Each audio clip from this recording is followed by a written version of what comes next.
নমস্কার, কেমন আছেন সবাই? আজকে আমি আবার একটা নতুন রেসিপি নিয়ে চলে এসেছি। আজকে আমি বানাবো হচ্ছে সম্পূর্ণ নিরামিষ মোচার চপ। তবে চলুন দেখা যাক এটা আমি কিভাবে বানাই। আমি রান্নাটা এবার শুরু করি। আমি কড়াই গরম করতে বসিয়ে দিয়েছি। এবার মধ্যে আমি অল্প একটু সর্ষের তেল দেবো। সর্ষের তেলটা গরম হোক। আমার তেল গরম হয়ে গেছে। আমি ফোড়নে একটু 5 ফোড়ন আর শুকনো লঙ্কা দেবো। আমার ফোড়নটা ভাজা ভাজা হয়ে গেছে। এবার আমি নারকেল কুচিটা দিয়ে দিলাম।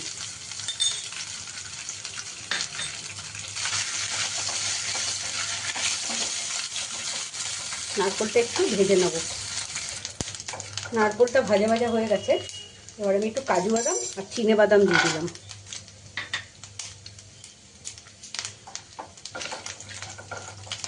এটা দিয়ে আবার একটু ভাজা ভাজা করে নিই।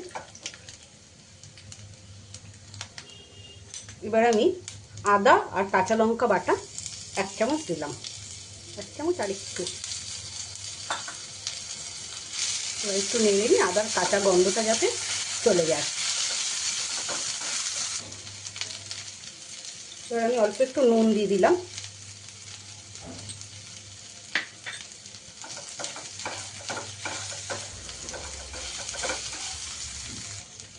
এবার আমি নুন হলুদ দিয়ে সেদ্ধ করা মোচাটাকে দিয়ে দিলাম। মোচাটা আমি নুন আর হলুদ দিয়ে সেদ্ধ করে রেখেছিলাম। নাড়াচাড়া করে নিই। মোচাটা দিয়ে আমি খানিকক্ষণ নাড়াচাড়া করে নিই। তো একটু হলুদ দিয়ে দিলাম।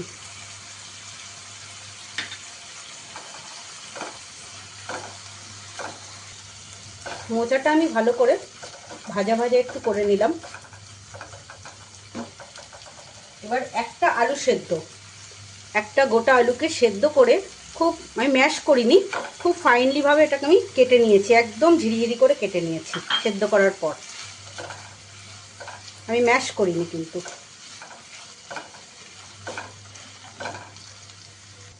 এবার আলুটা দিয়ে মোচাটাকে ভালো করে একটু ভাজা ভাজা করে নেব।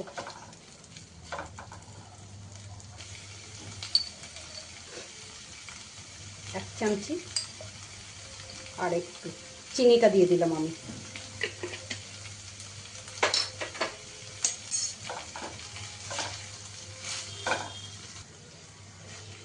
আলুটা আর মোচাটা খুব ভালো করে মিক্স হয়ে গেছে।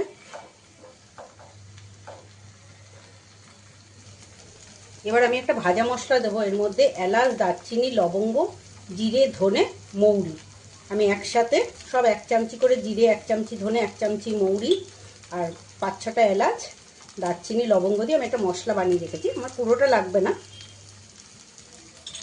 আমি অন্য রান্নায় ইউজ করতে পারবো এই মশলাটা। আমার মোচার চপের তরকারিটা রেডি হয়ে গেছে। এবার আমি পরের প্রসেসটা শুরু করব। এবার আমি পরবর্তী প্রসেস শুরু করছি। আমি মোচার পুরগুলোকে এইভাবে গড়ে নিচ্ছি। গড়ে নিয়েছি। গড়ে নিয়ে এটাকে আমি একটু ময়দা জলে গুলে নিয়েছিলাম। ময়দা জলে গুলে তারপর ওর মধ্যে একটু ব্রেড ক্রাম্ব লাগিয়ে কোটিংটা দিচ্ছি। ময়দার জলে ওটাকে ডুবিয়ে করে চুবিয়ে তারপর একটু ব্রেড ক্রাম্ব দিয়ে কোটিংটা আমি দিচ্ছি। এই যে ময়দার এতে ডুবিয়ে, ব্রেড ক্রাম্ব বলতে আমি এটা পাউরুটিকে মিক্সিতে গুঁড়ো করে নিয়েছি।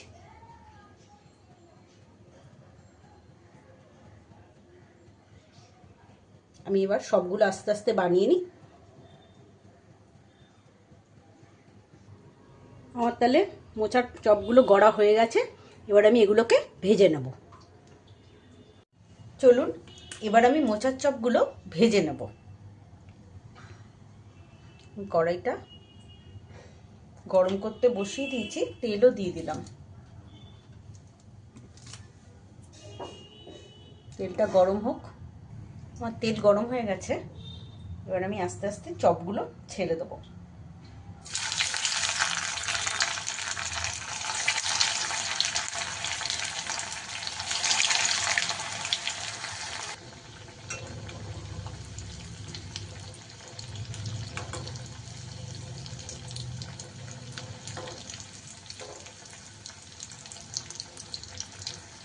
আমার মোচার চপগুলো হয়ে গেছে, এবার আমি তুলে নিচ্ছি।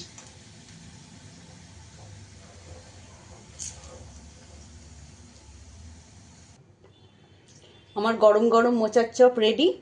সন্ধ্যেবেলা চা কফির সাথে এটা খুবই ভালো যাবে। আপনাদের যদি এই রেসিপিটা ভালো লেগে থাকে একটু পাশে থাকবেন, একটু লাইক, শেয়ার, সাবস্ক্রাইব করে দেবেন, আর আমার ফেসবুকটা চ্যানেলটাকে একটুখানি ফলো করে দেবেন। আপনারা ভালো থাকবেন, সুস্থ থাকবেন, সাবধানে থাকবেন। আজ তবে আসি, আবার পরে আপনাদের সাথে আমার দেখা হবে। নমস্কার।